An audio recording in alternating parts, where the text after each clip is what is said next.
Broken Thing, Chapter 4.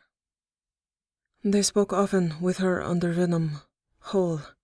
They refined plans, discussed details of workability and flexibility, options, and misdirection. Thane crafted the personalities, pasts, and potential paths of Kittens and Cara with her assistance. Cara would no longer experience social or physical shyness to the extremes that she had previously, but would still wish to preserve modesty and dignity through seeking solitude as her refuge and study as her strength. At his insistence and as a minor detail, she would obtain a wardrobe not of great expense, but of taste, and as an expression of her personal aesthetics, which he would properly appreciate. She unfortunately did not care about her clothing despite all his attempts to induce that in her. Her aesthetics were his aesthetics, and that would do. Feathers and fringe and skin would not do on the Normandy, unfortunately, but he would not tolerate rags. She would not have nightmares. She would not lose sleep. Her anxiety levels would be normalized, not eliminated. He believed her empathetic nature and intellectual engagement would be more than sufficient to maintain her gift for command. Her personality need not be tied so deeply to pain. Those were involuntary goals on her part. To achieve those goals he took his time and primed her, making good use of her no longer being under the influence of the chip. He watched over her, awake, asleep, envenomed, and lucid. She reported better rest, no nightmares, and lessened anxiety. As predicted, she lost none of the edge required for the ability to plan her own rescue and aid him in the advice required to patch any holes in his plan the same way she had been helpful in patching his security. If anything, again, a blessing and a curse, she became sharper and more focused on what might otherwise have been a blurry detail, often chiding him for missing something that was genius in its simplicity and construction. That was the hallmark of genius. It seemed the obvious solution all along. She excelled at that. The medical and surgical necessity of being transformed into Kittens permanently would require that he be gone from the estate for the final days of preparation before her rescue. He would have to undergo several excruciatingly painful medical ordeals, some already executed. He would need to recover quickly and return while in severe pain he could not afford to dull. Unfortunate, but necessary. She would undergo withdrawal as painlessly as could be managed. Kittens would ideally be a buffer and bolster to her story, possibly embraced as a hero, but in all likelihood only of minimal help to her once she was delivered to Vicarian. It was unlikely Counselor Vicarian would want or permit a Drell chaperone. Kittens would be lucky to avoid a Black Ops interrogation. Cara felt the counselor would not go that far. He had responded that had the counselor known exactly how far to go to achieve his goals, had he the judgment required, he would never have lost her. Thane's only choice would have been to kill her at a distance. He would have been unable to take her captive. Perhaps Vicarian had grown a spine under his plates after her abduction. She must ask after Kittens' welfare and make certain he was not left to rendition for extended periods of time. Kittens would be able to provide whatever story was required under torture. He would already be in pain. He was immune to pharmaceuticals intended for interrogation due to constant exposure to the effects of his own venom. An Asari interrogator would be a concern, but there were methods effective there as well. Asari were vulnerable to pure emotional backlash, and that was a method usable by him and Cara. He would prefer to test the phenomena, but would not permit an Asari near either of them for that purpose. The theory would have to do. An Asari attempting contact with either of them would ideally experience so much emotional pain that all future forays would be abandoned. Both he and Cara had natural and inexhaustible resources of remembered pain, of overwhelming and visceral intensity, prohibitive to repeated attempts. In theory, they could hold off conscious interrogation via Asari contact indefinitely and harm quite a few Asari in the process. The rescue and transport would be painful for her as well. They devised a way to exploit security as it stood now, so there was no obvious pattern of vigilance and then laxity to later interrogation. Only minimal and understandable lapses could be created. It could not have any hallmarks of an inside job.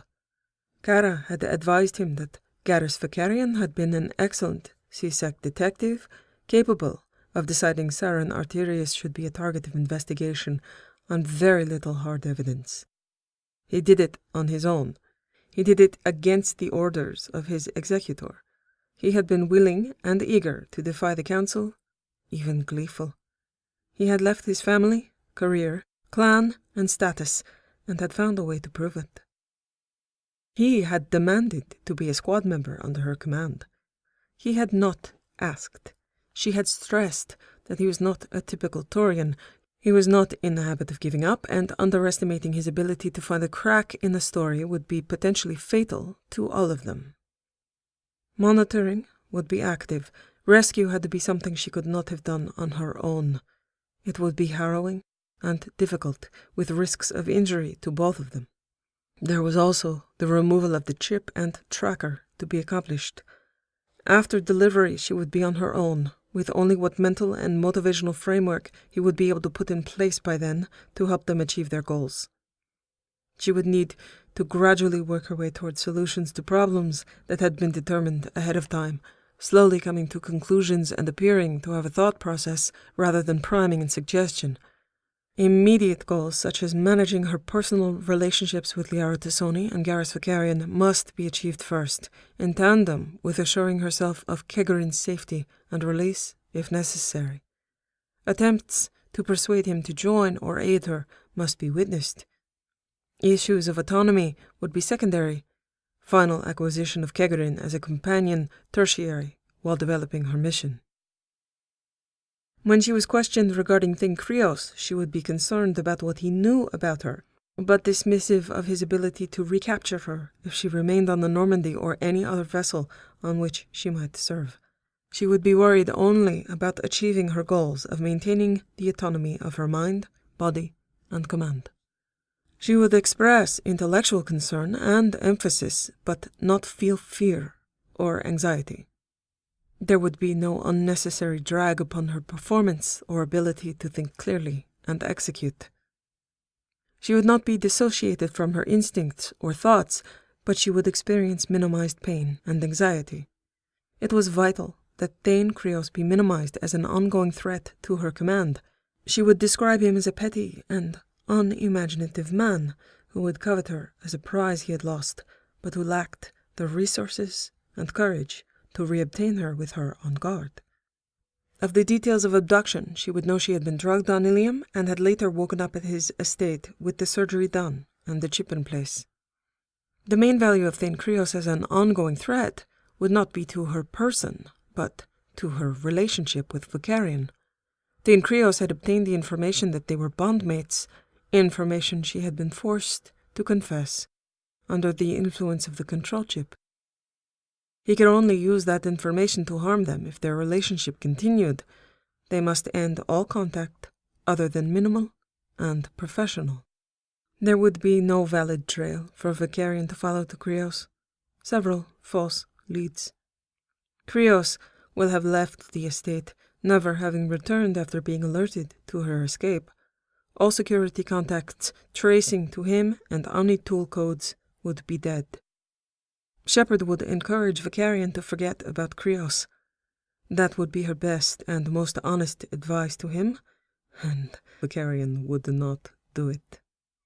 She would prefer he not waste his time and cancel resources pursuing a man who bought and sold identities as a matter of business. But here, neither of them thought Vakarian would be denied his bond, left at his desk, and then give up pursuit, without the urge to exact vengeance as his remaining reason to live. She would not be persuasive, but she would try. Cara was not a woman of vengeance. Thane was assured Vicarian would be a man of vengeance. Even if Cara were to secure a promise from Vicarian to forget about Thane Krios and focus on the fight against Reapers, Vicarian would be lying to her. Every resource he had would be turned toward finding and killing Krios. You are lucky you are immune to hate, Tralafa. I promise you, he is not. Based upon Vicarian's behavior up to this point, the man is capable of passion and hatred, and will burn himself out on that search with his path to you denied. It would be a beautiful thing to watch, and it was unfortunate he could not see the day-to-day deterioration. Cara's contact with him would be absolutely minimal and professional. Sacrifices must be made. She had been given intellectual, emotional, and visceral prohibition against the physical touch of Asari, and priming on the theory of causing emotional pain upon attempted contact. Asari touch was to be avoided at all costs, up to and including physical violence. Trafficking survivors were known to react unpredictably to unanticipated and unwanted touch. This was a consistent and understandable reaction, above all a normal reaction to trauma. She was asked to study the behavior and emulate it. She was to give verbal warnings first, provide body language and signals that should be heeded, or there would be consequences. She could not accept squad members that were Asari, and she was to manage that on her own. Folded into her motivations was the given but forgotten knowledge that if she did not, he would. No Asari that successfully touched her would be permitted to live. She would have strong opinions on the subject. She would not point out that it was because they were Asari. She would find independent reasons to reject their aid. Commander Shepard would make it known that she did not wish to be touched by anyone. She would blame the trauma of her captivity, and that would most likely be respected by all.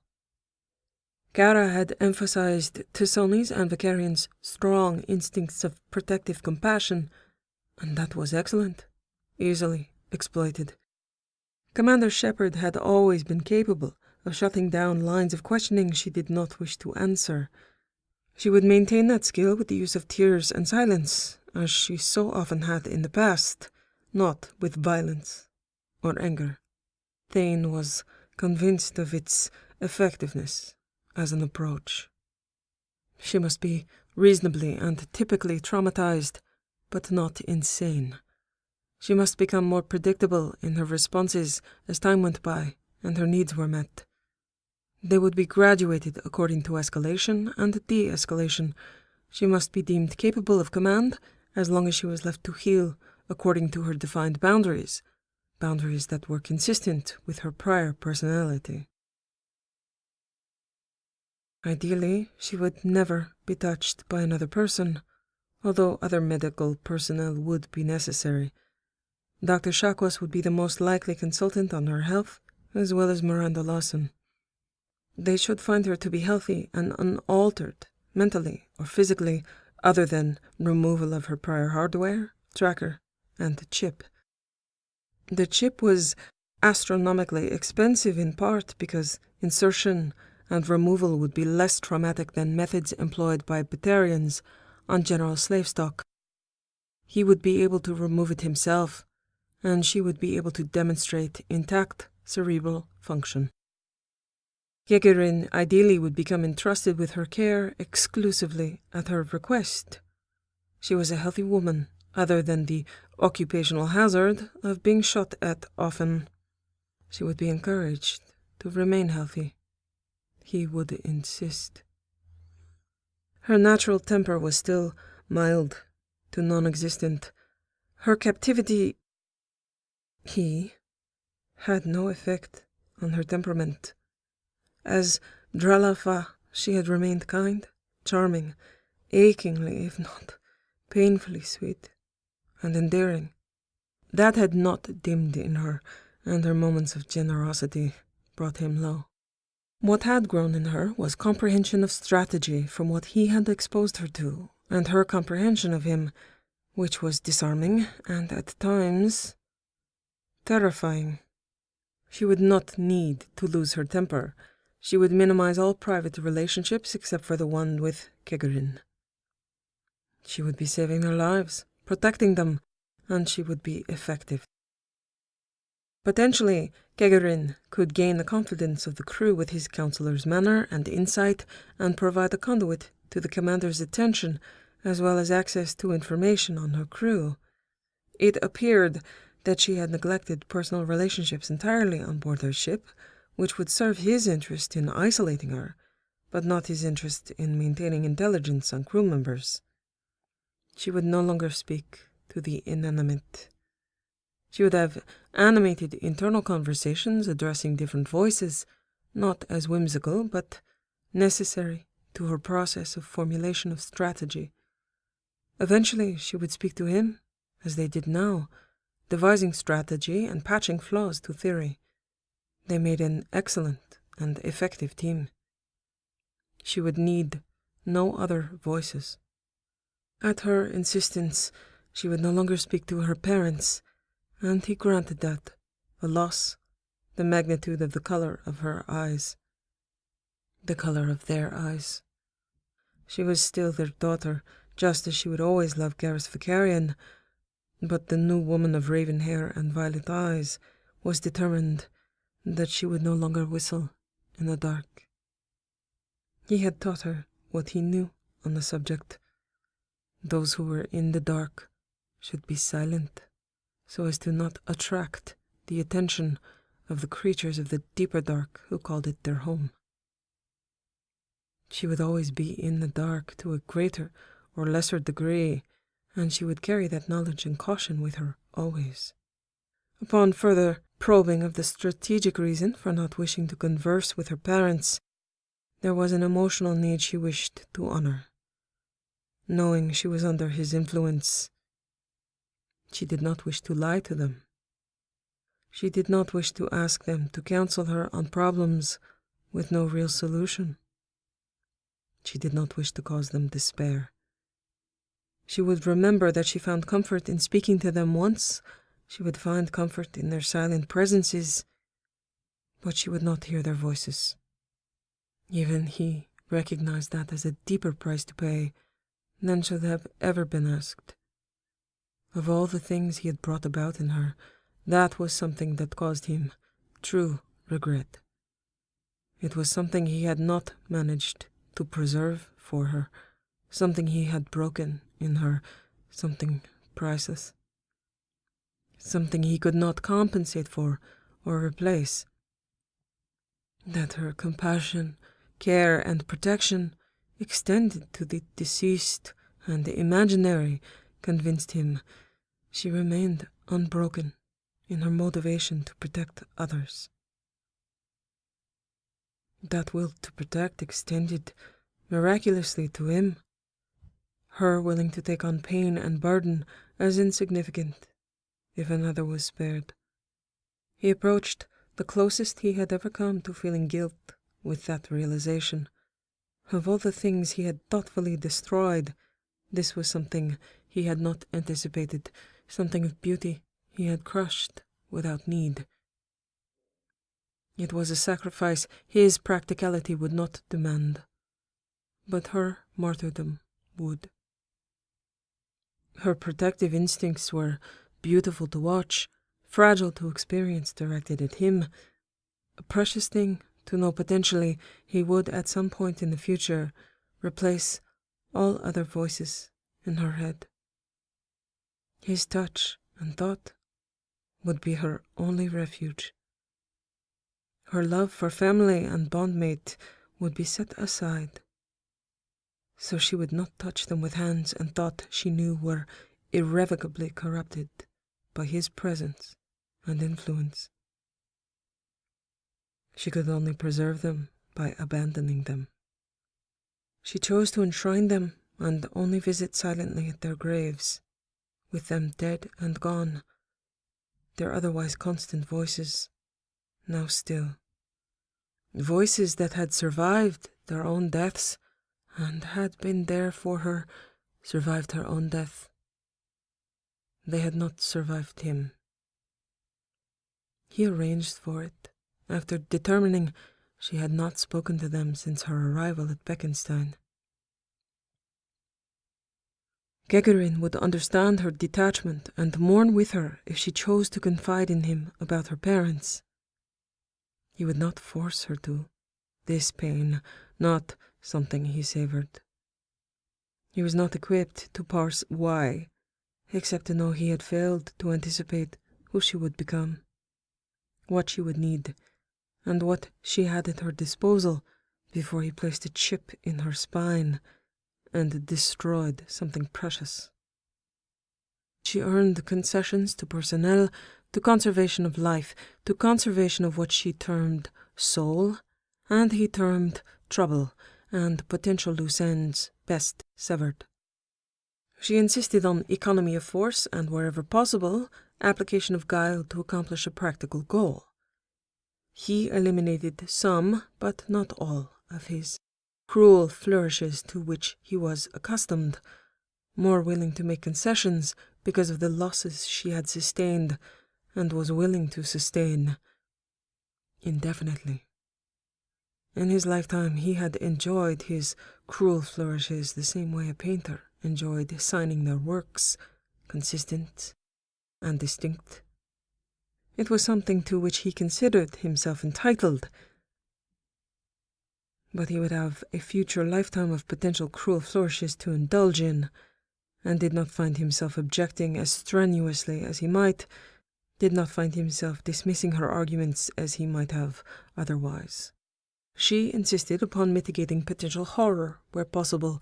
He insisted upon minimizing her overt martyrdom in terms of anxiety, but would extend her martyrdom, in theory, indefinitely. She was cooperative, encouraging him to take out his need for cruelty on her and not others. As you wish, Dralafa. He felt pity for the Reapers at times. She felt no need to sign anything consistently or distinctly. She applied pure strategic thought without investing her ego or expecting a payout to benefit her personally. Her guile in breathtaking clarity was a thing to behold, and he planned to exploit every opportunity to continue to behold her. The things he could do with his motivations and her helpful advice. He could likely save a galaxy while not caring about it in the least. He could care for her, a combination of debt, desire, and the gravity of twin suns. She had said something about lines in the sand, something that was a human idiom. It translated well to Drell thought, and they were able to determine boundaries and freedoms with as much of her mind left intact as possible and at her disposal. She would be back in her fight, and was consumed only by that eventuality. She felt that even had she been entirely free of Thane Krios for a lifetime, with no fear, she would not risk a relationship with Garrus Vicarian for too many reasons, many of which had existed before Thane Krios had taken her. Those reasons were unchanged and would serve for her base motivation, though she would give other reasons as well. The ideas of love and romance were meaningless to her if it did not involve Vicarian. If it was forced on her that she include the Kegarin in her life, in her bed, she would pay that price because she had no choice, and without it, she would not be given the chance to pursue her destiny. She accepted her fate with grace and occasional bravado in the form of crafted defiance and contempt. That was understandable, clothed in understated wit and entertaining. He let it pass most often with feigned, self-deprecating acceptance of being the only monster in the room. She was afraid. She should be. He did not need to mention that he was afraid of her now, for many reasons. They both knew that. He assured her that he would aid her in fighting the Reapers, and she believed him. because his own survival was at stake. Their motivations were aligned along opposite poles toward achieving that one goal together. Beyond that reason, he told her he wished to enjoy his chosen pet for as long as possible. She understood she had no choice about that, no control over the direction he took. Given that information, she wished to be as far from other people as possible, and infused with sufficient motivation to minimize their horror and spare them contact with her, and therefore his influence. Her expectations of survival were minimal.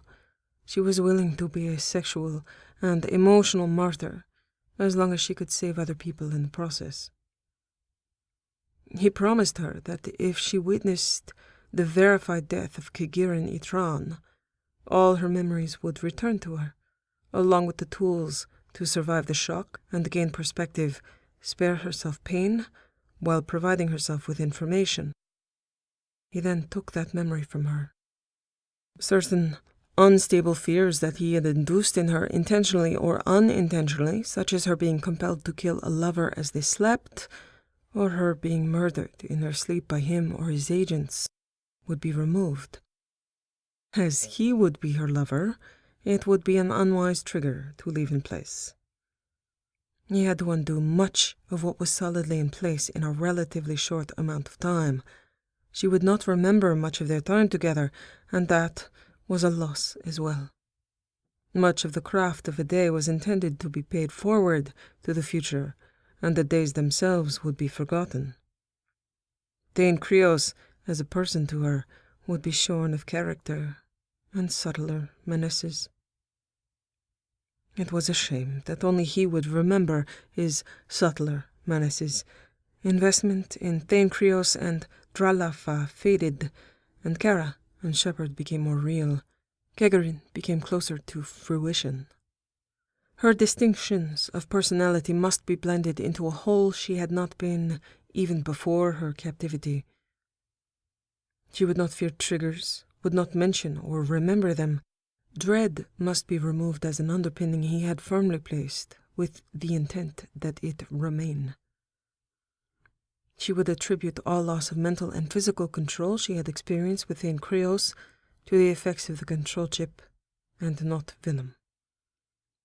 She would forget about the added effects of his venom entirely, remembering it as only something mildly hallucinatory. A delicate mental balance of his identities would take place with puppetry and capacity taken into account. She would not be able to compare his alter egos except in superficial terms. Thane Krios would be reduced to traits and impressions, pre-chosen adjectives and images. In her mind, Thane Krios would not be able to be compared to Kittens and Broken Things. Senar would cease to exist and would not surface. Her mental focus on one of his identities would cause the other to disappear in a way so that she would have only vague impressions, such as being able to retain that they were different colors. One was cruel and one was kind. For instance, she would remember sexual objectification in stark detail. She would not remember that she enjoyed it. Kittens and Broken's venom would not remind her of Thane Krios. His body would not be familiar. She would not draw parallels of experience between the two men, or fear having them. Kittens and Broken's adept touch would be perceived as a gift from an empathetic man who cared for her and knew exactly how to put hands on her body, maintaining Senar's legacy, but not his process or past. His venom would be experienced by her as comforting, joyous, and something that brought her pleasure by its presence. She would be primed to enjoy it, and it would not produce the same receptive state as it might otherwise. She would pass beyond receptive in general to being receptive to experiencing his presence as pleasure. It would induce the state of Dralafa translated to Cara, her most carefree and charming. She would gain peace of mind, gratitude for being the right person in the right place and time as Shepard. She would experience herself as a finally integrated personality, someone who had overcome traumas that would break others. She would experience herself as whole, as fully committed to her fight. She would be gifted by fate with a lover who adored her, a man she had pursued on her own, not someone who had taken her, metaphorically or physically, captive. He would be a man who prized her autonomy and revered her inspiration. He would be a strategic and military asset because he wished to survive. They could cooperate. She would belong to him, he would be unopposed, and she would not know she was unwilling. He would never allow her a fully lucid state where she knew who he was or what she truly thought about him. He must be wary of constant surveillance, but venom and whispers could accomplish much. Either he would die, and she would belong to herself once again, or they would both live, and she would belong to him for as long as he could maintain the illusion that she adored him. He knew her contempt for the idea, that her stated and always true goal under the glamour would be to cut him down and step over his body, speak to her parents, and return to her bondmate with a free heart and mind. As much as she considered herself untouched at the soul and in theory free without him, the trouble of her soul was again expensive and difficult. They both knew the idea that she was untouched and unbroken as a person was a lie. He could rehabilitate and even improve her command. He could not restore or improve Cara. She could maintain her real contempt and theoretical detachment only in a suppressed and silent corner of her mind, only awoken on his death. He could maintain the facts that her desires and involvement with him had their own power and truth. Regardless of how they came about as a team, it was about how well they worked together. She could despise the maker of the illusion as much as she wished, but she wanted the created illusion with all of her extraordinary heart and grateful body. Addiction to venom and sex built its own reality, something with power, something that she respected and could only defy with increasingly veiled protest, because each repetition invoked a counter-argument where her only remaining response was panting moans and effusive thanks, joy on her face and her lips on his body with all the gratitude for his efforts he could wish. She would never return to Garrus Vakarian. She belonged to Senar by any name, and that was what he chose. She might live without him, but she would do so alone, always. Human memory was flawed, but he would not fade in her mind. After his death, she would be free in some ways, and more burdened in others. She would have horror and cruelty enough to keep her company, along with the memory of panting moans and effusive thanks.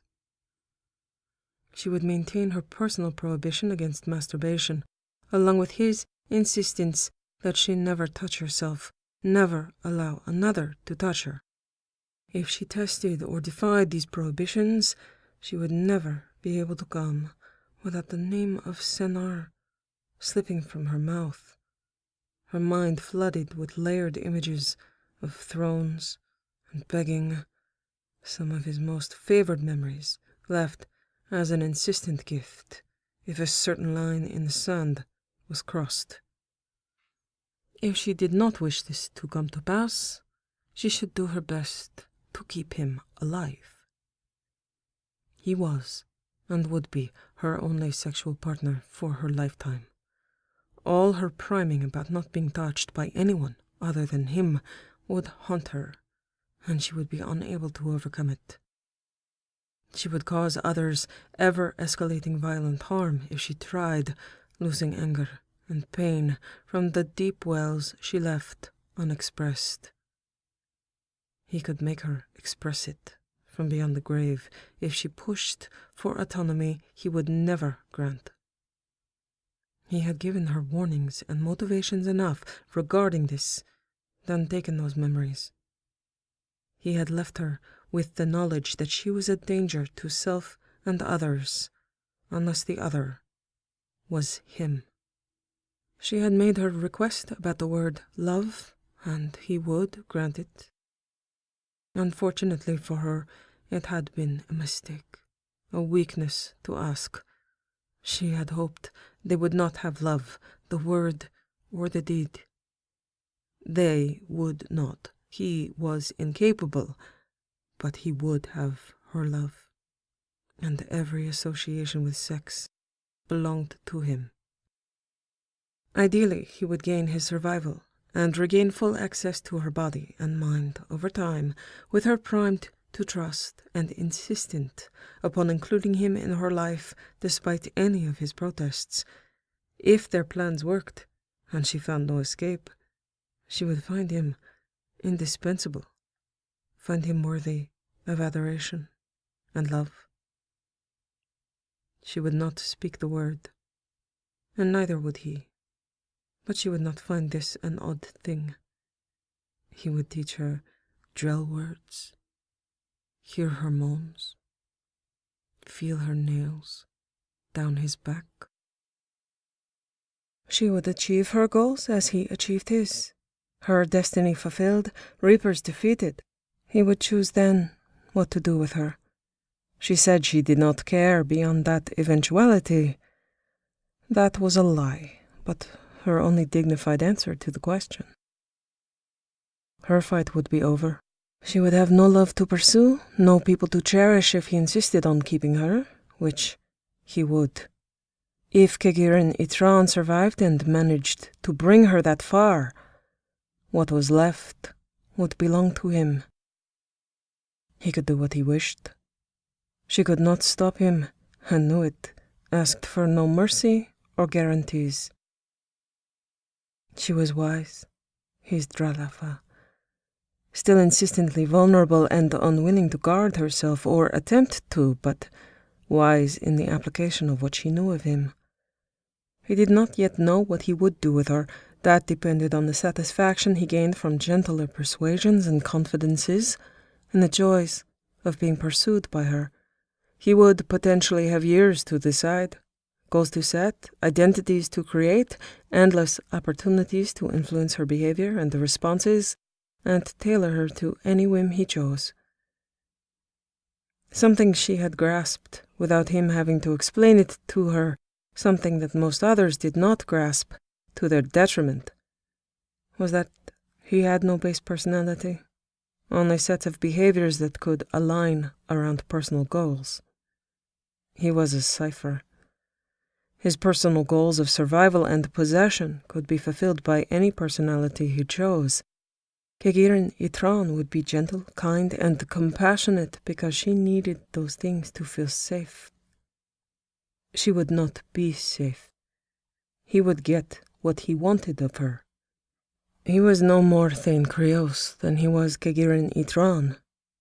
Thane Krios had needed her to feel threatened. She had felt threatened. He had gotten what he wanted of her. He had proven he could own her as a goal that need not be demonstrated further. She was right. He was Drell. He could remember. He would miss the look on her face when she realized it over and over. But he had enough to sustain himself.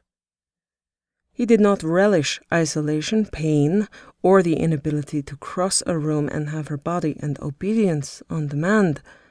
But he would endure it, because he must, if he wished to have years of freedom to do exactly that, without threat of it being denied by reapers, by her, by anyone. She understood his whims and goals were not given to alteration due to sentiment, though she came closer than any ever had to inducing guilt in him. She certainly earned concessions and unaccustomed leniency simply by breathing and smiling at him. She was prized, and he would not give her up. He enjoyed her wit, her status, utility, and accomplishments, and he found her body exquisite. She elevated the acts of conversation, inspiration, and sex to glorious things. If she was naturally charming and he was charmed, it was best for both of them. She had been expensive, and he was far too possessive and wrathful in disappointment to ever let her go. If she became disappointing and lost all entertainment value, he could correct that eventually. The more she inspired him to fall to his knees and worship her whole, the better for both of them. She did it easily, without trying. She had that ability through her smile, her laugh, even her contempt. He, in turn, would give her what she wanted, what she needed. He had learned her needs. She had confessed every desire, every need, and given him a map to her body drawn with flourishes and care and invitations to explore. All paths to satisfaction in any other direction denied. She would drink from his hand, eat from his hand, and thank him for the right to do it. Under any name, in any direction, Sennar, Thane, Kegarin would please, Cara, Lal, and Dralafa as he chose, and regardless of whether it was named love or not, that did not matter. Save the word, Cara. Spare your speech. I will allow it. Keep that one word while I take everything else. Keep that one word while I redefine it. He had learned his own lessons of captivity. She had not yet learned them all, but she would live the practice. When one is captive, one is still hungry, thirsty, and has needs. Those needs and their fulfillment or lack of fulfillment were what was most vital. Puppetry became possible at those entry points.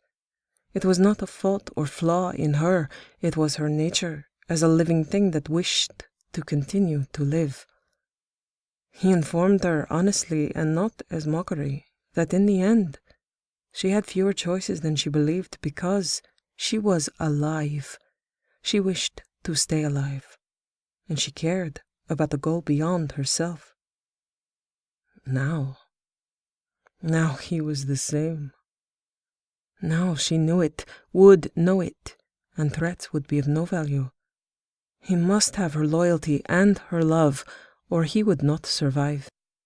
He still would likely not survive due to her predilection for running at gunfire. Now he had diminishing choices and a potential future requiring sacrifice of everything else he had gained and maintained.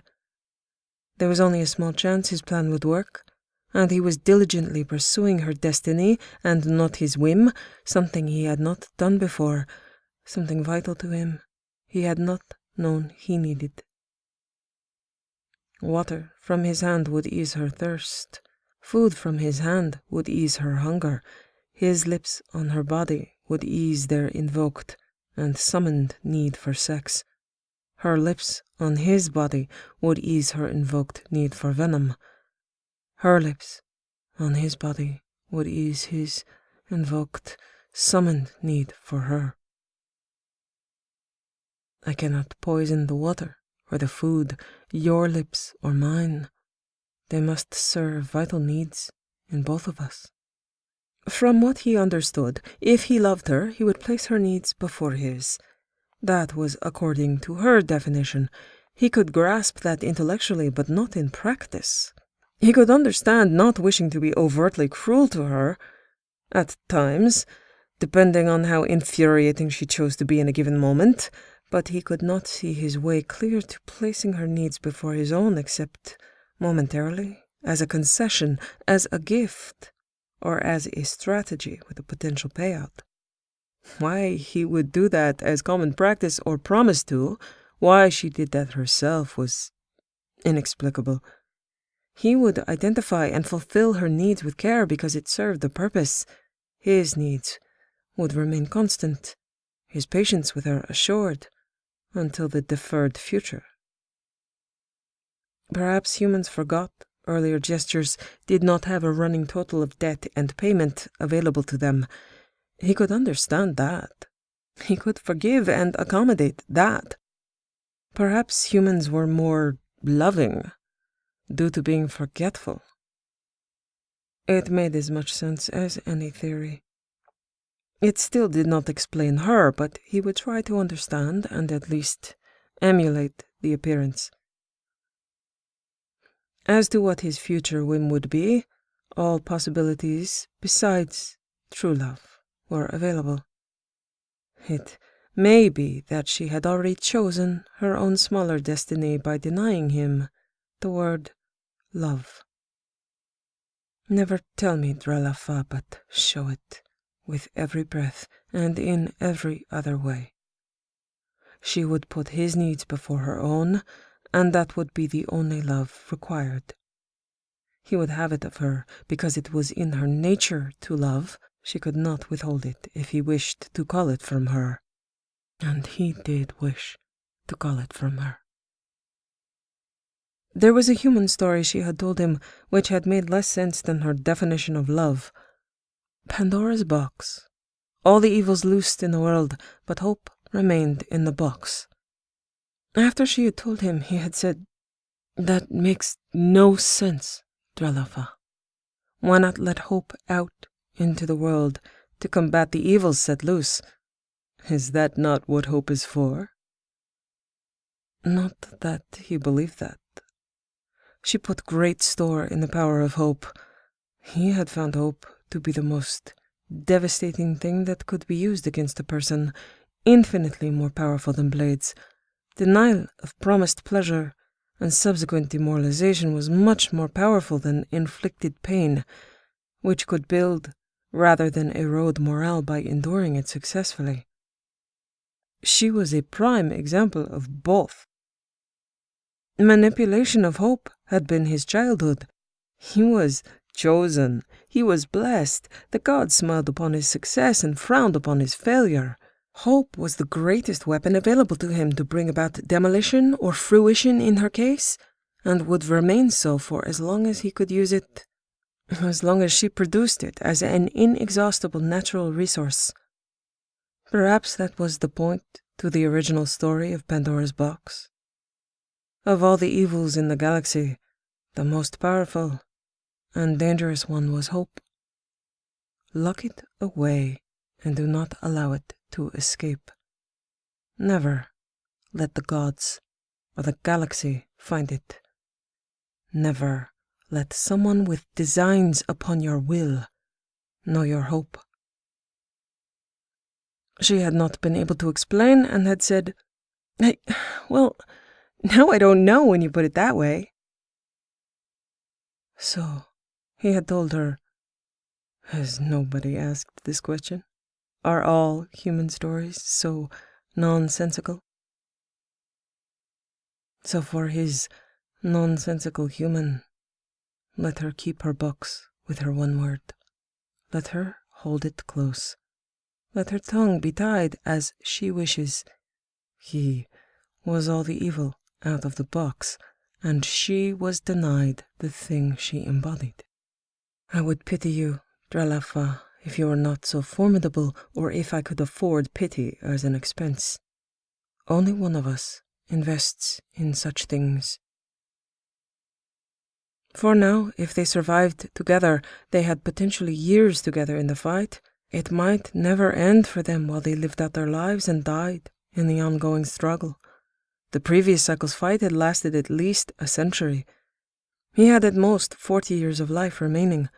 Her life expectancy, by her own estimation, did not extend that long. He had time for patience with possibility and choices regarding what memories he wished to create or set aside. He knew he would not return to Thane Krios. His time was past, a greater destiny embraced, and a whim set aside as unsustainable in terms of civilization collapsing and her mind possibly being the only path toward fending off failure. He did not care for civilization on the whole, but he did appreciate infrastructure sufficient to secure supply lines of whatever he wished. For now, gatherings would continue until they executed their plan. He himself had idle plans to create images and memories of his Dralafa he might savor in leaner times, but they paled next to his greater plans. She would not remember. She would only retain the crudest details of sexual objectification, devoid of his and her inspirations. He had moved on to wishing to see Shepard in action.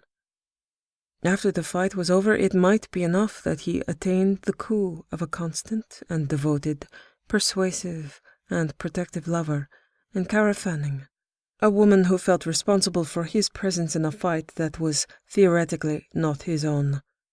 That should be entertaining enough. She would have her desired life of solitude and study, no need for security, no visitors. High payoff, low investment. He would have, again, a deceptively simple irony of domesticity. She could explore her enthusiasm for cooking. She had no opportunity to exercise that at Beckenstein, as he would never permit her near the technical bonanza that was the kitchen, or allow her to interact with staff. He could fall asleep each night after exercising any whim he chose, wondering if his extraordinary, unreasonable martyr would slip his hold and kill him in his sleep. Perhaps enough danger for him to savor his free-range and willing tigress who chose him, a stove, supply lines, infrastructure, and an extranet connection as her ideal world. She would have left behind herself and become a set of personality traits surrounding his goal. She would wish only to express the love she felt for a man who had reluctantly and then devotedly stood at her side during her most difficult fight. Perhaps he would learn from her and find the source of his pleasures to be derived from a sense of accomplishment and self-possession. Not exactly the self she intended, but it technically applied.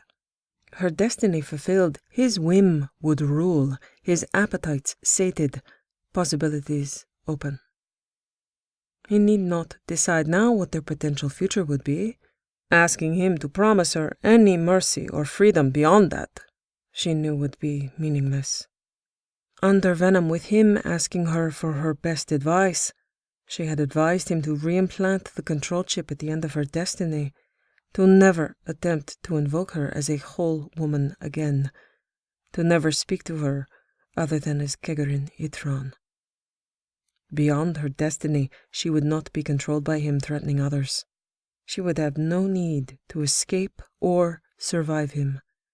Her only purpose would be to remove him from the galaxy if she had a moment's lucidity. Whoever's welfare he thought he could threaten her with would be acceptable as collateral damage. He would have no reason to limit his cruelty, and she would not trust him or his declarations. She would choose to end him, no matter what his safeguards were. He would finally have the wrathful death he sought at her hands, and she would be free of Senar's schemes, attentions, and attempted fulcrums of control. Her purpose in the outer galaxy completed, her next goal would be to take him from it. They could only meet where their needs coincided. There was no trust. There would be no trust. There would be coinciding or individual goals. There was bargaining along those sharply drawn lines. She appealed to argument and elegance and concession, not to morality. She convinced him to not kill any more associates of Kegerin Itran, but to alter their memories and learn their stories, dictate what they would say to those who came asking questions. If he was as good as he thought he was, it would be flawless, and they would have a bolster to his story, verifiable by shadow broker and counselor. Issued as a challenge to his capability, how could he deny her? Although a smoking crater at Beckenstein and dead comrades of Kegerin Itran might be cleaner and easier, it would also be unnecessarily suspicious, and he conceded that point. He would work harder for verisimilitude that was not wreathed with his standard signature. There must be plausible evidence. A lack of evidence or live witnesses could cause intuition to tick over into suspicion. Any story they contrived would be open to interpretation and doubt if it could not be verified independently. Vicarian would be prone to being suspicious of anyone and anything, paranoid and enraged at her rejection and reasons. Ironically, she considered his venom an unsuspected asset that he should use liberally. Not on Vicarian, but in her opinion, it could and should be used to preserve lives that would provide corroboration. When he balked at the time frame and construction of the illusion for the benefit of her bondmate, she had waved a hand and said, "Kiss a few more frogs, Sinar." She had to explain that reference, and it had made him smile.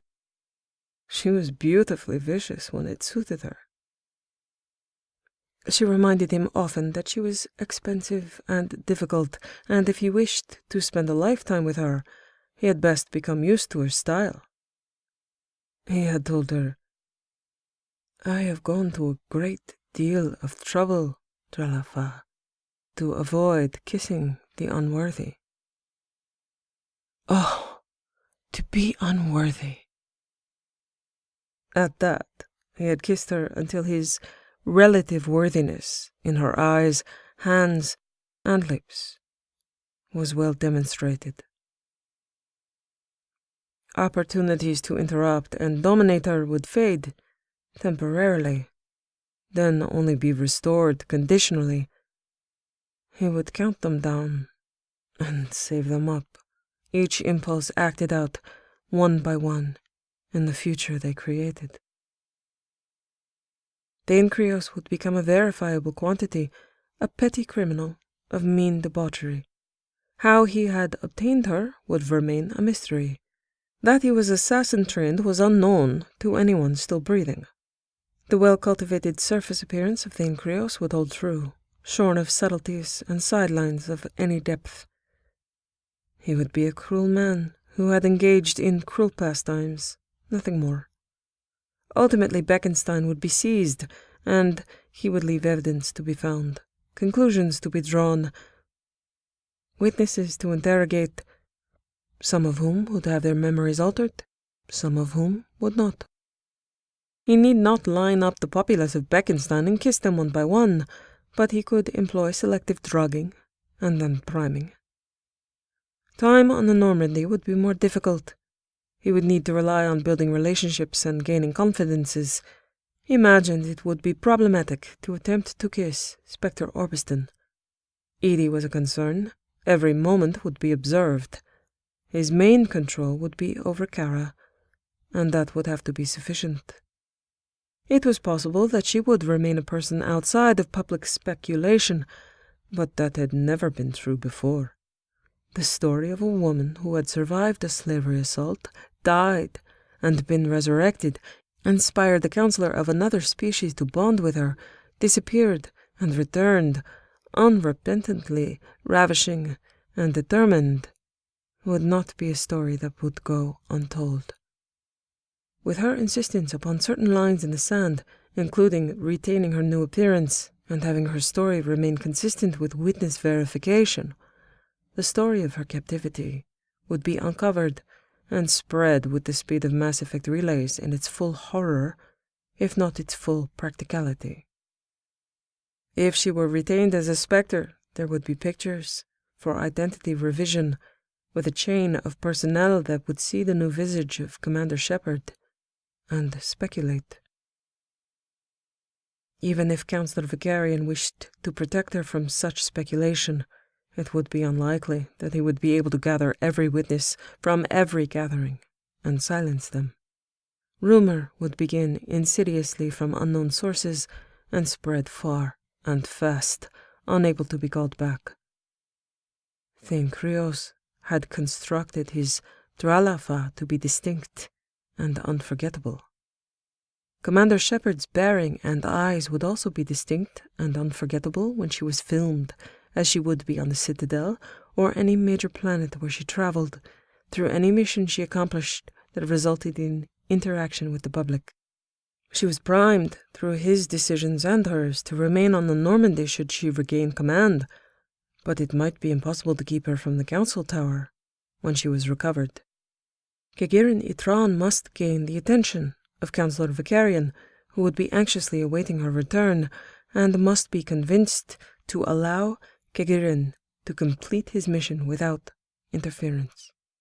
It could possibly result in Kittens imprisoned and the compound raided, but Kittens would attempt to impress upon the councillor that it was likely she would die to internal security in the attempt, or that her control chip could be used to force her to fight rescuers. Cara would most likely be brought bleeding and traumatized to the councillor. Kittens would explain to the councillor her state of mind and provide caution regarding ensuring she was not touched, that she would potentially react violently, that it would certainly damage her psychologically. Kittens would leave as soon as possible to flee Thane Krios's potential wrath, wishing only his anonymity to be returned to him.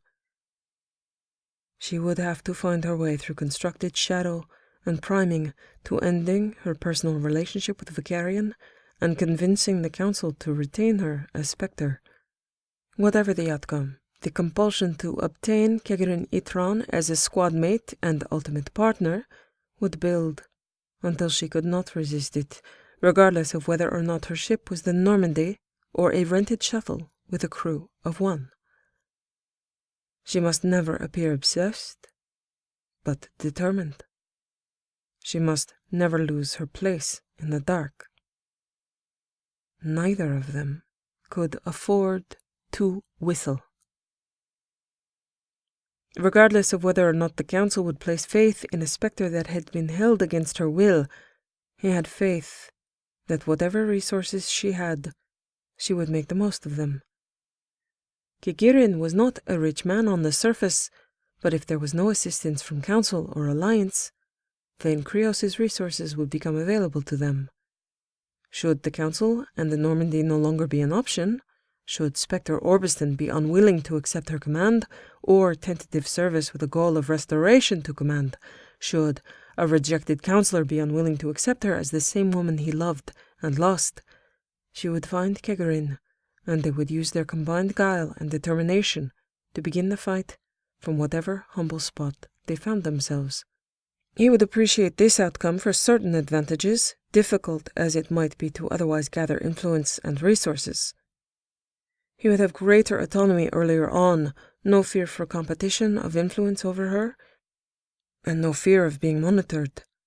Kittens and Cara would build a fleet, gather comrades and followers, be in the fight in whatever capacity possible according to their combined inspirations and resourcefulness. They could gain ships by overcoming slavery strongholds, an excellent motivation and starting point for both of them. He looked forward to seeing each detail unfold. He did not intend to send his unreasonable martyr into the fight disarmed. She would need at her disposal every instinct he had suppressed in her. Ideally, he would manage to reverse a great deal of what he had done to her mind.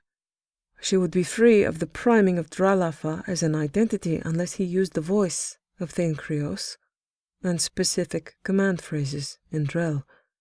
She would be able to process much of what had occurred based on her intense, stubborn unwillingness to acknowledge that he could have any effect upon her, and that would benefit them both.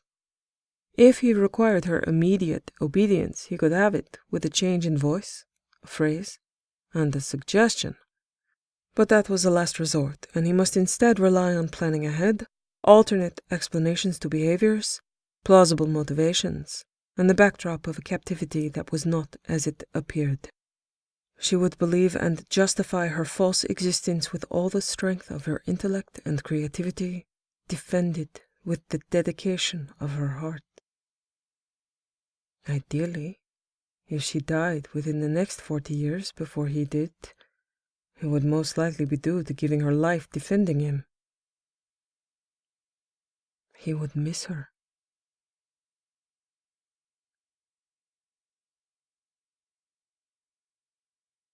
Come, Dralafa, we have guests. She heard it and took his arm, having anticipated this with the introduction of the same crews of caterers and security as before. She tried not to feel any way about it in particular. She tried, but not feeling was really his strength, not her strength.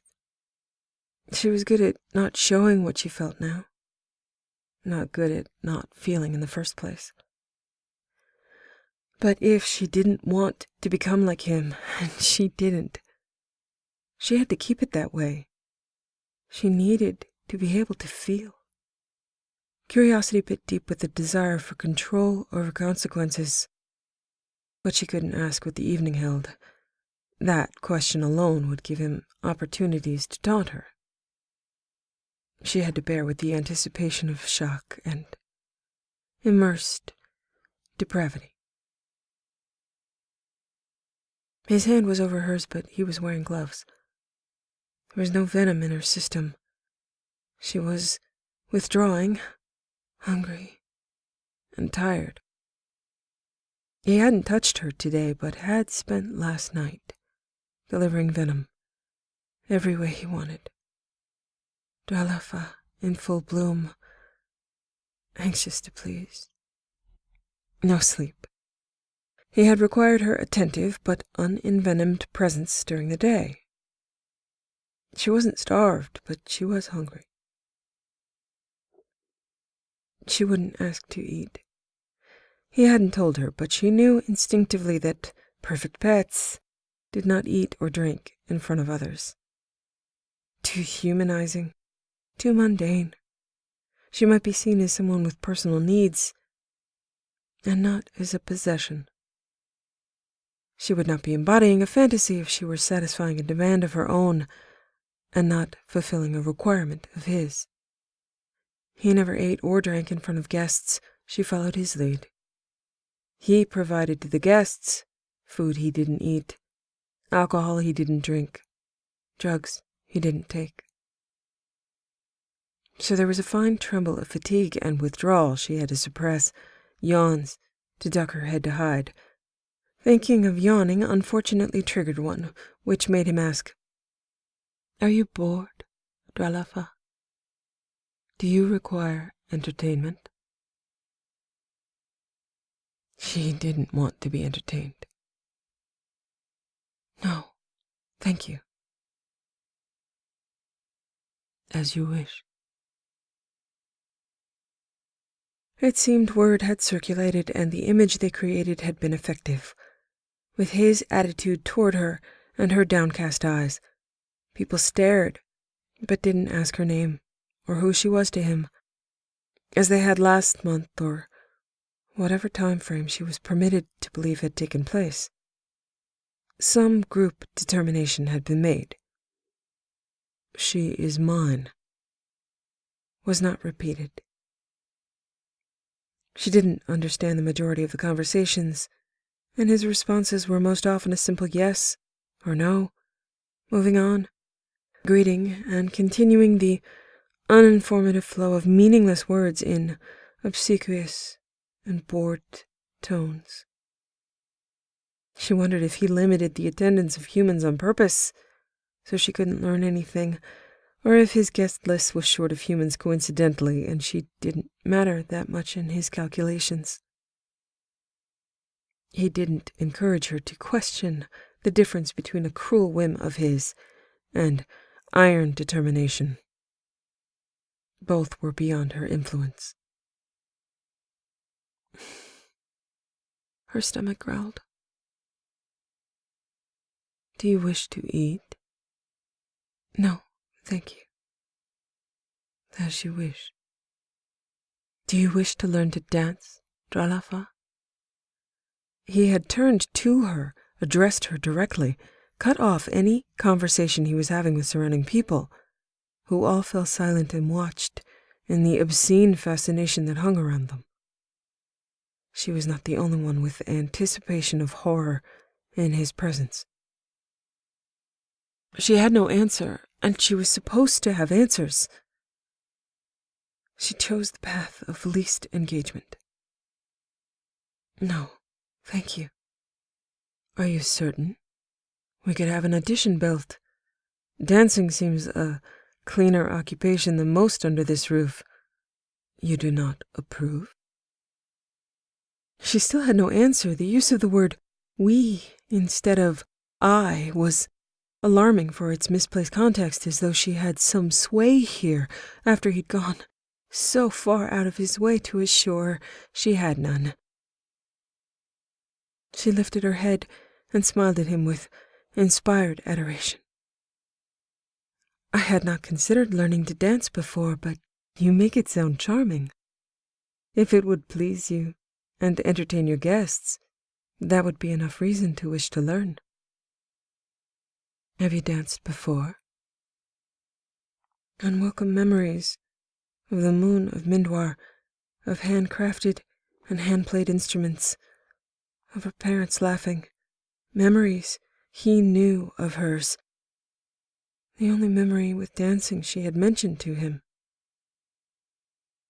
Not here, not now, never here, never now.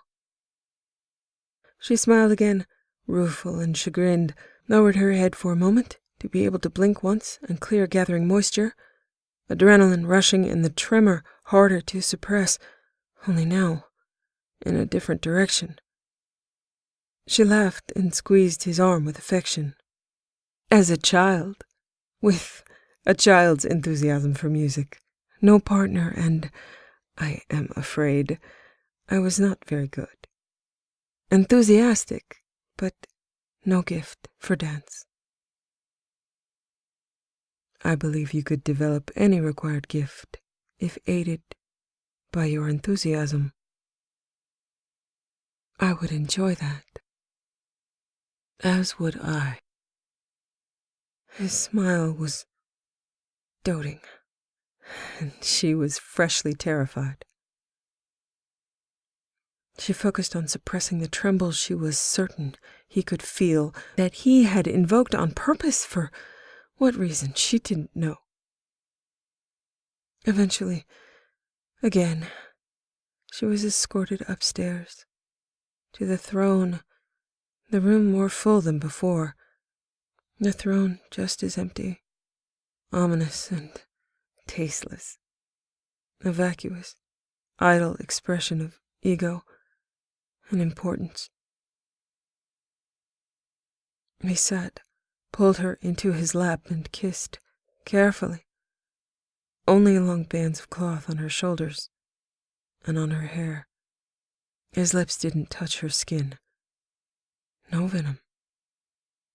He kept his gloves, hands at her hips, cock hard under her ass, his hands setting a rhythm of slow movement against her body.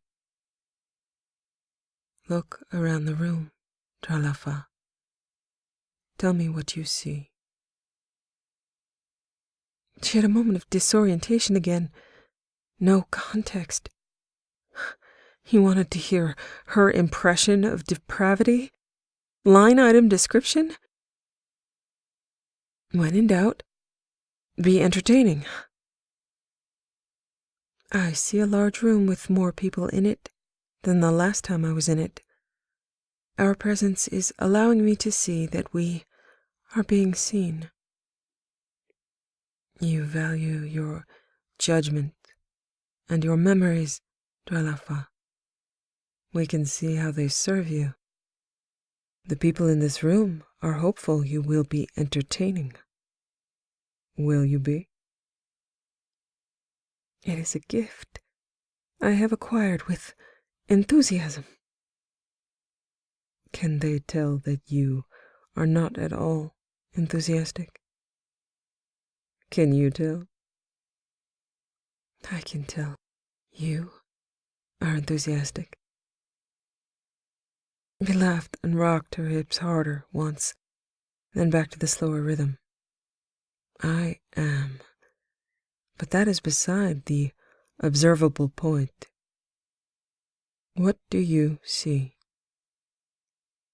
While they were not being all that entertaining, Attention in the room was drawn to someone that apparently was more so. There's an Asari being held down on one of the tables by a Turian male and another Asari. She's being whipped by a third person. Onlookers are taking turns. Taking turns doing what? Taking turns violating her. Is she violated? Is that what you see? She almost bit out, "Of course!" But the question made her look again. Watch her, Dralafa. See how the Turian has his hand on her breast?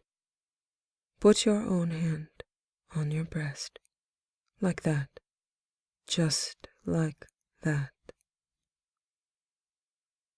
She closed her eyes momentarily, still able to experience fresh shock when she shouldn't, when she should be numb.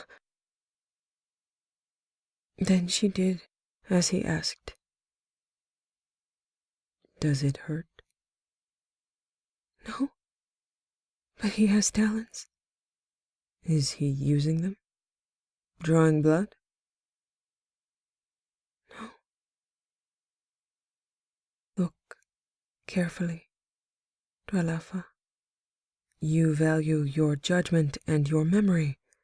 Think and watch. Is she being violated? I'm sensing the answer is no, regardless of my opinion or observations.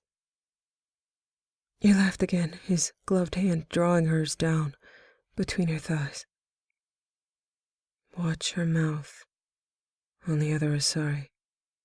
Stroke like that. I know you're a novice, but this is easy. You know how it should feel. Like I'm being violated? Oh, yes, definitely that. Watch. Can you tell me? Do you think she has a collar or a chip? Or could it be that she comes here month after month, enjoys her work, and is more highly paid than the consort on the Citadel? Do you know that woman? Can she tell by looking at you that you're Commander Shepard? He never used that name. Never. She didn't even want to say it herself to deny that she was Commander Shepard. Her lips sealed. She had no venom, but ample fear and doubt and wondering what changed right now. Should I tell them what you think is real and right? That you are Commander Shepard? That she is being violated? Do you want to see the reaction to your perceived truth on this room? No, thank you. So tell me, who is she? Does she choose to be here, well paid and compensated, something she enjoys, even if talons draw blood? Or is she a slave? I don't know. But you do know that you are being violated. Yes. So, some known facts will not change. Yes. And for the others, Dralafa, you should ask me. Always ask me. Would you like to trade places with her? No, thank you. I could give you to them. You wouldn't. Really? You're so certain? I did decide to kill anyone who touched you, but that could still hold. I could give you to them, and then kill them. I could ask you to kill them. They could discover your relative truth. No, thank you. So, Only me touching you. Yes, please. And no Asari touching either of us. Her loss. If you watch, you will see her try to get my attention, if she can. Without a collar, without a chip, she could flay their minds if she chose. Instead, she grants them pleasure, just as my venom does. And without it, you are violated. With it, I am violated. Yes, but you want your judgment. You want your choice. You want to remember being violated as it happened. So remember her not being violated, that she is in the same room, doing the same thing, only on a better pay scale and with more finesse. She is paid, whereas you are merely expensive. It's going to be hard for you to come, Tralafa, but you will. We'll stay here until you do. You're tired and hungry, trying hard to keep your parents from this room. You're withdrawing from venom, and your brain does not have the chemistry remaining to grant pleasure after being depleted for hours and hours. I would have to give you that. Your hand is unskilled and not working for you, but it is working for the people in this room. Eyes turn your way. Eventually, maybe hours, without venom, you'll draw an orgasm from yourself because you have to. Because we won't leave until you do. You do that, or I kill her. We can invite her back tomorrow. She will be enthusiastic.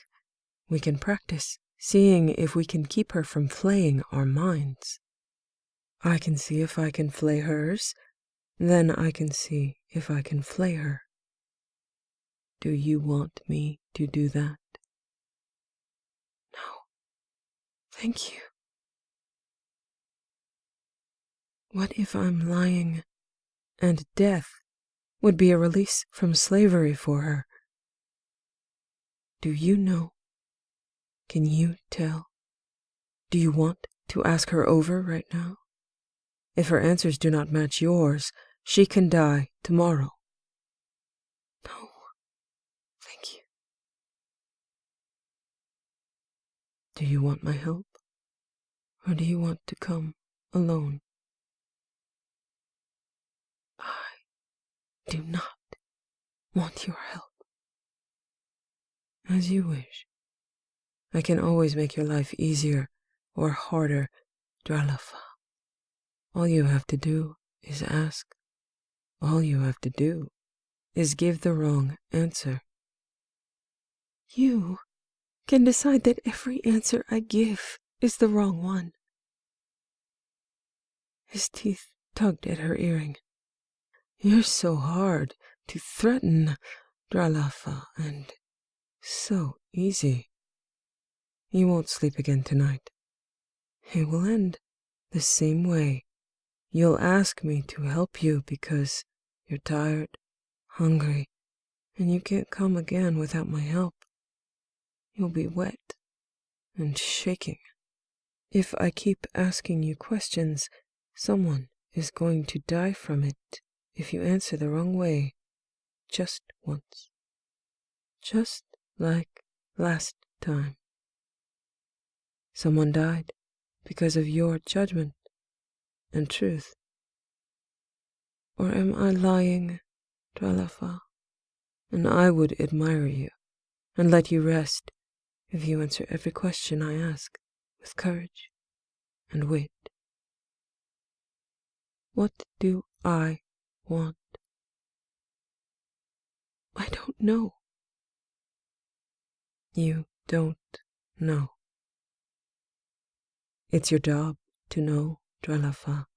Your job as Commander Shepard, and you can't make what seems like an obvious decision in a room full of criminals that all deserve to die. Me first, with your wits intact and no venom. But I do know that I'm being violated and that you deserve to die, and that you can't do it, and that you will need to ask me for my opinion and my help. That's part of the being violated package you have provided. I'll forgive the reductionist argument because you are impaired at the moment. She couldn't call the laughter back. Too tense and too incompetent, too confused, and after being told exactly what to do and doing it apparently flawlessly, now unwilling to state that she had ever been Commander Shepard in case that answer was wrong. She told him, "So, I'm impaired, helpless, incompetent, exhausted. My judgment can't be trusted, and someone is going to die if I get it wrong." Someone who is not me. That would also be getting it wrong. Yes, that's established. I am glad to hear it. What do you want? Distract me, Darlafa. Ask for my help.